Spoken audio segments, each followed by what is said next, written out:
ओम नमः शिवाय। विद्येश्वर संहिता अध्याय 16।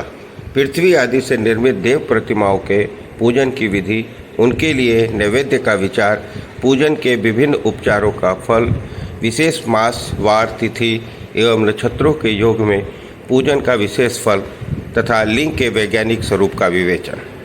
ऋषियों ने कहा, साधु शिरोमणे, अब आप पार्थिव प्रतिमा की पूजा का विधान बतलाइए जिससे समस्त अभिष्ट वस्तुओं की प्राप्ति होती है। सूत जी बोले, महर्षियों, तुम लोगों ने बहुत उत्तम बात पूछी है।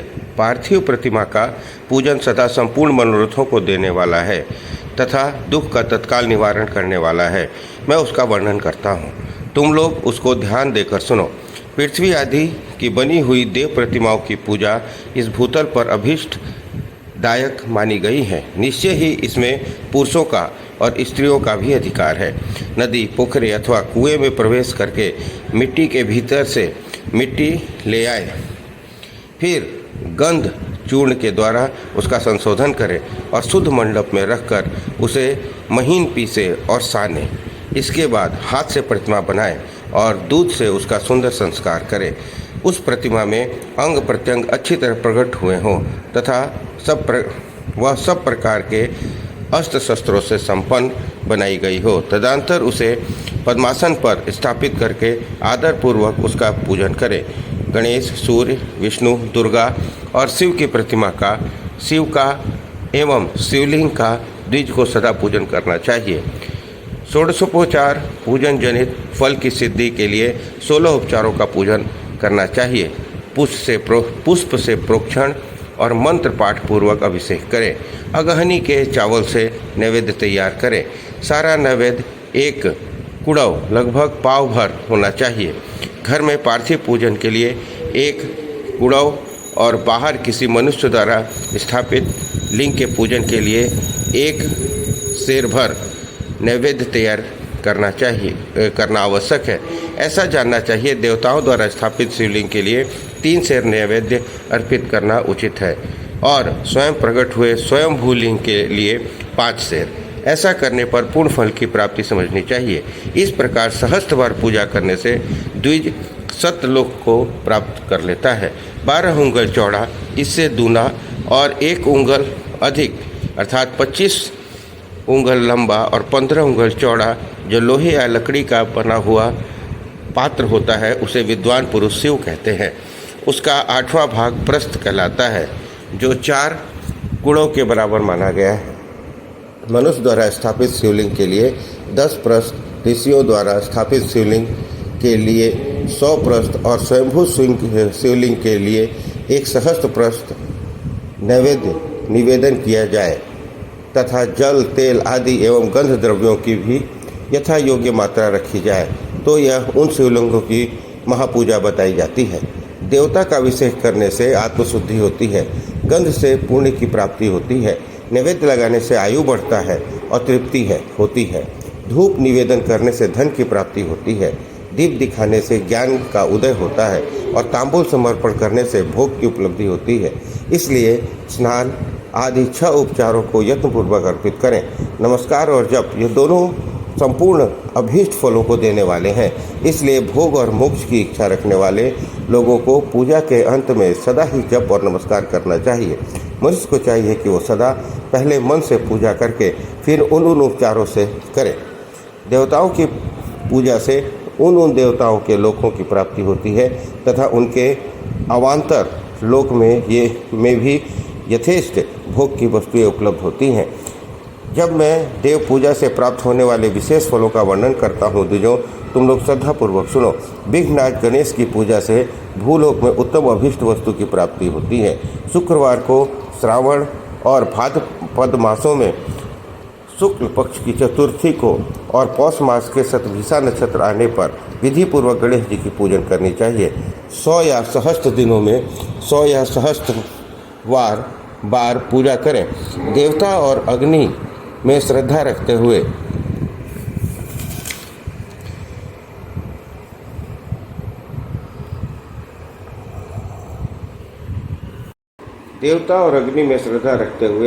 किया जाने वाला उनका नित्य पूजन मनुष्य को पुत्र एवं अभीष्ट वस्तु प्रदान करता है।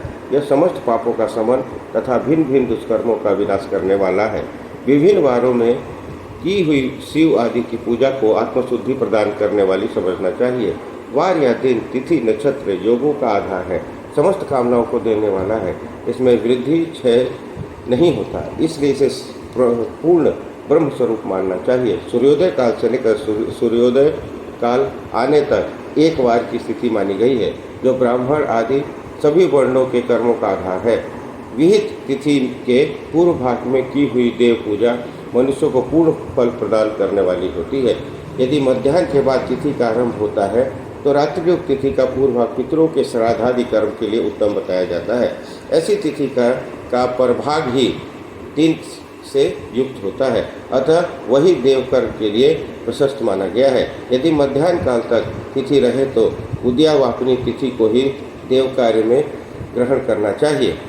इसी तरह शुभ तिथि और नक्षत्र आदि ही देव कार्य के में गाय होते हैं। वार आदि का भली भांति विचार करके पूजा और जाप आदि करने चाहिए। वेदों में पूजा शब्द के अर्थ की इस प्रकार योजना की गई है। पूज्यते अनेन इति पूजा। यह पूजा शब्द की व्युत्पत्ति है। पुह का अर्थ है भोग, फल की सिद्धि। वह जिस कर्म से संपन्न होती है उसका नाम पूजा है। मनवांछित वस्तु तथा ज्ञान यही अभीष्ट वस्तुएं हैं। सकाम भाव वालों को अभीष्ट भोग अपेक्षित होता है और निष्काम भाव वाले का अर्थ परमार्थिक ज्ञान, ये दोनों ही पूजा शब्द के अर्थ हैं। इनकी योजना करने से ही पूजा शब्द की सार्थकता है। इस प्रकार लोक और वेद में पूजा शब्द का अर्थ विख्यात है। नित्य और नैमित्तिक कर्म कालांतर में फल देते हैं, किंतु काम्य कर्म का यदि भली भांति अनुष्ठान हुआ हो तो वह तत्काल फलद होता है। प्रतिदिन एक पक्ष, एक मास और एक वर्ष तक लगातार पूजन करने से उन कामों की फल की प्राप्ति होती है और उनसे वैसे ही पापों का क्रमशः क्षय होता है। प्रत्येक मास के कृष्ण पक्ष की चतुर्थी तिथि को की हुई महागणपति की पूजा एक पक्ष में पापों का नाश करने वाली और एक पक्ष में उत्तम भोग रूपी फल देने वाली होती है। चैत्र मास में चतुर्थी को की हुई पूजा एक मास तक किए गए पूजन का फल देने वाली होती है और जब सूर्य सिंह राशि पर हो उस समय भाद्रपद मास की चतुर्थी को की हुई गणेश जी की पूजा एक वर्ष तक मनवांछित भोग प्रदान करती है, ऐसा जानना चाहिए। श्रावण मास के रविवार को हर्ष नक्षत्र से युक्त सप्तमी तिथि को तथा माघ शुक्ल सप्तमी को भगवान सूर्य की पूजन करना चाहिए। ज्येष्ठ तथा भाद्रपद मासों को बुधवार को श्रवण नक्षत्र से युक्त द्वादशी तिथि को तथा केवल द्वादशी को भी किया गया जब भगवान विष्णु का पूजन अभीष्ट संपत्ति देने वाला माना जाता है। श्रावण मास में ही की जाने वाली श्रीहरि की पूजा अभीष्ट मनोरथ और आरोग्य प्रदान करने वाली होती है। अंगों एवं उपकरणों सहित पूर्वोक्त गौ आदि 12 वस्तुओं का दान करने से जिस फल की प्राप्ति होती है उसी को द्वादशी तिथि में आराधना द्वारा श्री विष्णु की तृप्ति करके मनुष्य प्राप्त कर लेता है। जो द्वादशी तिथि को भगवान विष्णु के 12 नामों द्वारा 12 ब्राह्मणों को षोडशोपचार पूजन करता है वह उनकी प्रसन्नता प्राप्त कर लेता है। इसी प्रकार संपूर्ण देवताओं के विभिन्न 12 नामों द्वारा किया हुआ 12 ब्राह्मणों का पूजन उन देवताओं को प्रसन्न करने वाला होता है। कर्क की संक्रांति से युक्त श्रावण मास में नौमी तिथि को मृगशिरा नक्षत्र के योग में अंबिका का पूजन करें। ये संपूर्ण मनोवांछित फलों को देने वाली है। ऐश्वर्य की इच्छा रखने वाले पुरुष को उस दिन अवश्य उनकी पूजा करनी चाहिए। अश्विन मास के शुक्ल पक्ष की नौमी तिथि संपूर्ण अभीष्ट फलों को देने वाली है। उसी मास के कृष्ण पक्ष की चतुर्दशी को यदि रविवार पड़ा हो तो उस दिन का महत्व विशेष बढ़ जाता है। उसके साथ ही यदि अद्रा और महाद्रा सूर्य संक्रांति से युक्त अद्रा का योग हो तो उक्त अवसरों पर की हुई शिव पूजा का विशेष महत्व माना गया है। माघ कृष्णा चतुर्दशी को की हुई शिव जी की पूजा संपूर्ण अभीष्ट फलों को देने वाली है। यह मनुष्य की आयु बढ़ाती है, मृत्यु कष्ट को दूर हटाती है और समस्त सिद्धियों की प्राप्ति कराती है। ज्येष्ठ मास में चतुर्दशी को यदि महाअद्रा का योग हो अथवा मार्गशीर्ष मास में किसी भी तिथि को यदि अद्रा नक्षत्र हो उस अवसर पर विभिन्न वस्तुओं की बनी हुई मूर्ति के रूप में शिव की जो 16 उपचारों से पूजा करता है वह पुण्यात्मा के चरणों का दर्शन करना चाहिए। भगवान शिव की पूजा मनुष्यों को भोग और मुक्ति देने वाली है, ऐसा जानना चाहिए। कार्तिक मास में प्रत्येक वार और तिथि आदि में महादेव जी की पूजा का विशेष महत्व है। कार्तिक मास आने पर विद्वान पुरुष दान, तप, होम, जप, नियम आदि के द्वारा समस्त देवताओं को षोडशोपचारों से पूजन करें। उस पूजन से देव, प्रतिमा, ब्राह्मण तथा मंत्रों का उपयोग आवश्यक है। ब्राह्मणों को पूजन कराने से भी यह पूजन कर्म संपन्न होता है। पूजक को चाहिए कि वह कामनाओं को त्याग कर पीड़ा रहित शांत हो देवा आराधन में तत्पर रहे। कार्तिक मास में देवताओं का यजन पूजन समस्त भोगों को देने वाला, व्याधियों को हर लेने वाला तथा भूतों और ग्रहों का विनाश करने वाला है। कार्तिक मास में के रविवार को भगवान सूर्य की पूजा करने और तेल और सूती वस्त्र देने से मनुष्यों के कोढ़ आदि रोगों का नाश होता है। हर्रे, काली मिर्च, वस्त्र, खीरा आदि का दान और ब्राह्मणों को प्रतिष्ठा करने से क्षय के रोग का नाश होता है। दीप और सरसों के दान से मिर्गी का रोग मिट जाता है। कृतिका नक्षत्र से युक्त सोमवारों को किया हुआ शिव जी का पूजन मनुष्यों के महान दारिद्र्य को मिटाने वाला और संपूर्ण संपत्तियों को देने वाला है। घर की आवश्यक सामग्रियों के साथ गृह और क्षेत्र आदि का दान करने से भी उक्त फल की प्राप्ति होती है। कृतिका युक्त मंगलवार को श्री स्कंद का पूजन करने से तथा दीपक और घंटा आदि के दान देने से मनुष्य को शीघ्र ही वाक सिद्धि प्राप्त हो जाती है। उनके मुख से निकली हुई हर बात सत्य होती है। कृतिका युक्त बुधवार को किया हुआ श्री विष्णु का यजन और दही भात का दान मनुष्य को उत्तम संतान की प्राप्ति कराने वाला होता है।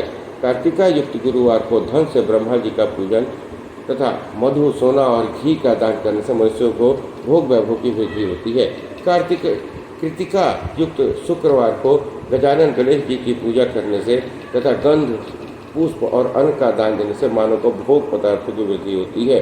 उस दिन सोना, चांदी आदि का दान करने से वंध्या को भी उत्तम पुत्र की प्राप्ति होती है।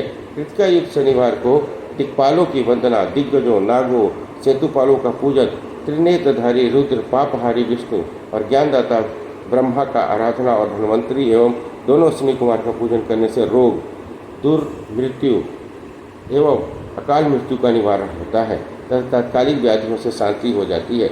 नमक, लोहा, तेल, उड़द आदि का, त्रिकटु, सौंठ, पीपल, गोल मिर्च, फल, गंध, जल आदि का तथा घृत आदि द्रव्य पदार्थों का और सुवर्ण, मोती आदि कठोर वस्तुओं का भी दान देने से स्वर्ग की प्राप्ति होती है।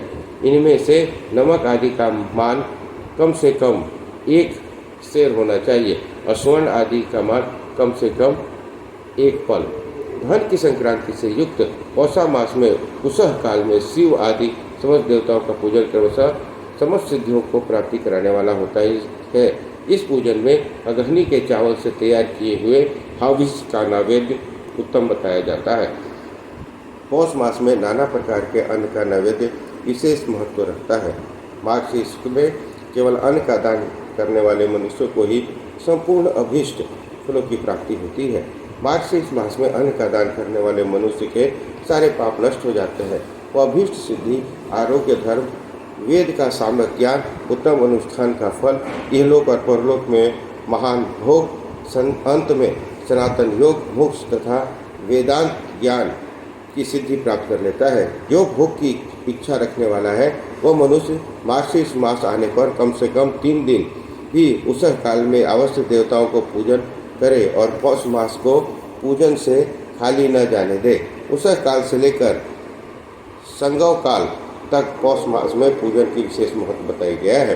पौष मास में पूरे दिन, महीने भर जितेंद्रिय और निराहार रहकर द्वित प्रातः काल से मध्याह्न काल तक वेद माता गायत्री का जाप करें। 10 बजे रात को सोने समय तक पंचाक्षर आदि मंत्रों का जाप करें। ऐसा करने वाला ब्राह्मण ज्ञान पीकर शरीर छूटने के बाद मोक्ष को प्राप्त कर लेता है। द्विजांतर नर नारियों को त्रिकाल स्नान और पंचाक्षर मंत्र से निरंतर जप से विशुद्ध ज्ञान प्राप्त हो जाता है। इष्ट मंत्रों का सदा जप करने से बड़े बड़े पापों का भी नाश हो जाता है। सारा चराचर जगत बिंदु नाथ स्वरूप है। बिंदु शक्ति है और नाथ शिव। इस तरह यह जगत शिव शक्ति स्वरूप ही है। नाथ बिंदु का और बिंदु इस जगत का आधार है। ये बिंदु, नाथ, शक्ति और शिव संपूर्ण जगत के आधार रूप में स्थित है। बिंदु और नाथ से युक्त सब कुछ शिव स्वरूप है, क्योंकि वही सबका आधार है। आधार में ही अधेय का समावेश अथवा लय होता है, यही सकलीकरण है। यह सकलीकरण की स्थिति से ही सृष्टि काल में जगत का प्रादुर्भाव होता है, इसमें संशय नहीं है। शिवलिंग बिंदु नाद स्वरूप है, अतः उसे जगत का कारण बताया जाता है। बिंदु देव है और नाद शिव, इन दोनों का संयुक्त रूप से शिवलिंग कहलाता है। अतः जन्म के संकट से छुटकारा पाने के लिए शिवलिंग की पूजा करनी चाहिए। बिंदु स्वरूपा देवी उमा माता है और नाद स्वरूप भगवान शिव पिता। इन माता पिता के पूजित होने से परमानंद की प्राप्ति होती है। अतः परमानंद का लाभ लेने के लिए शिवलिंग का विशेष रूप से पूजन करें। देवी उमा जगत की माता है और भगवान विष्णु जगत के पिता। जो इनकी सेवा करता है उस पुत्र पर इन दोनों माता पिता की कृपा नित्य आधिकारिक बढ़ती रहती है। वे पूजक पर कृपा करके उसे अपना आंतरिक ऐश्वर्य प्रदान करते हैं। अतः मुनीश्वरों, आंतरिक आनंद की प्राप्ति के लिए शिवलिंग को माता पिता का स्वरूप मानकर उनकी पूजन करनी चाहिए। भर्ग शिव पुरुष तत्व है और भर्गा शिवा शक्ति प्रकृति कहलाती है। अव्यक्त आंतरिक अधिष्ठान रूप गर्भ को पुरुष कहते हैं और सुव्यक्त आंतरिक अधिष्ठान भूत गर्भ को प्रकृति। पुरुष आदि गर्भ है, वह प्रकृति रूप गर्भ से युक्त होने के कारण गर्भवान है, क्योंकि वही प्रकृति का जनक है। प्रकृति में जो पुरुष का संयोग होता है वही पुरुष से उसका प्रथम जन्म कहलाता है। अव्यक्त प्रकृति से महत्वादि के क्रम से जो जगत का व्यक्त होना है, यही उस प्रकृति का द्वितीय जन्म कहलाता है। जीव पुरुष से ही बारंबार जन्म और मृत्यु को प्राप्त होता है। माया द्वारा अन्य रूप से प्रकट किया जाना ही उसका जन्म कहलाता है। जीवन का शरीर जन्मकाल से ही जीर्ण 6 भाव विकारों से युक्त होने लगता है, इसलिए उसे जीव की संज्ञा दी गई है। जो जन्म लेता है और विविध पाशों द्वारा तनाव बंधन में पड़ता है, उसका नाम जीव है। जन्म और बंधन जीव शब्द का अर्थ है। अतः जन्म मृत्यु रूपी बंधक की निवृत्ति के लिए जन्म के अधिष्ठान को मातृ पितृ स्वरूप शिवलिंग का पूजन करना चाहिए। गाय का दूध, गाय का दही और गाय का घी, इन तीनों को पूजन के लिए शहद और शक्कर के साथ पृथक पृथक भी रखें और इन सबको मिलाकर सम्मिलित रूप से पंचामृत भी तैयार कर लें। इनके द्वारा शिवलिंग का अभिषेक और स्नान कराएं। फिर गाय के दूध अन्न के मेल से नैवेद्य तैयार करके प्रणव मंत्र के उच्चारण पूर्वक उसे भगवान शिव को अर्पित करें। संपूर्ण प्रणव को ध्वनि लिंग कहते हैं। स्वयंभू लिंग नाद स्वरूप होने के कारण नादलिंग कहलाता है। यंत्र या अर्घा बिंदु स्वरूप होने के कारण बिंदु लिंग के रूप में विख्यात है। इसमें अचल रूप से प्रतिष्ठित हो शिवलिंग है, वह मकार स्वरूप है, इसलिए मकार लिंग कहलाता है। सवारी निकलने आदि के लिए जो चरलिंग होता है वह उकार स्वरूप होने से उकार लिंग कहा गया है। तथा पूजा की दीक्षा देने वाले जो गुरु या आचार्य हैं, उनका विग्रह आकार का प्रतीक होने से आकार लिंग माना गया है। इस प्रकार आकार, उकार, मकार, बिंदु, नाद और ध्वनि के रूप में लिंग के 6 भेद हैं। इन 6 लिंगों की नित्य पूजा करने के साधक जीवन मुक्त हो जाता है, इसमें संशय नहीं है। अध्याय 16 समाप्त। बोलो हर हर महादेव।